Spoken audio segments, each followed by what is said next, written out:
এক গ্রাম্য লোক আল্লাহর নবীর কাছে এসে বলছে, হে মুহাম্মদ, সাদা সিধা মুসলমান, হাসরের ময়দানে নাকি বিচার হবে? কহ হবে তো। বিচার করবে কেডা? আল্লাহ। কেডা? আল্লাহ। আল্লাহ? হ্যাঁ। এই যে ডাকি যে সবসময় উনি, উনি বিচার করবে। এই বৃদ্ধ লোক কয়, তো তাইলে আর অসুবিধা কি? গ্রাম্য লোকটা আল্লাহ রাসূল তো, তাইলে মোহাম্মদ সমস্যাটা কি? আর আমারও তো আরো কয়েকজনে ভয় লাগাইলো, বিরাট বিচার আচার হইব। আমি আরো চিন্তাই করলাম কেডা না কেডা বিচার নেয়। এখন শুনছি যেহেতু আল্লাহই বিচার করে, উনারে তো আমি চিনি। আমি তো 5 ওয়াক্তে উনারেই চিনি।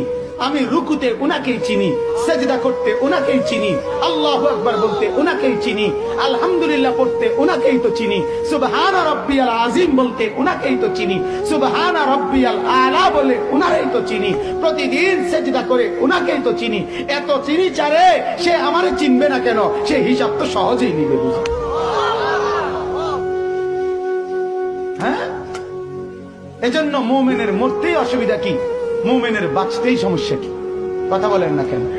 ইমানদার মরলেই অসুবিধা কি? ইমানদার বাঁচলেই অসুবিধা কি?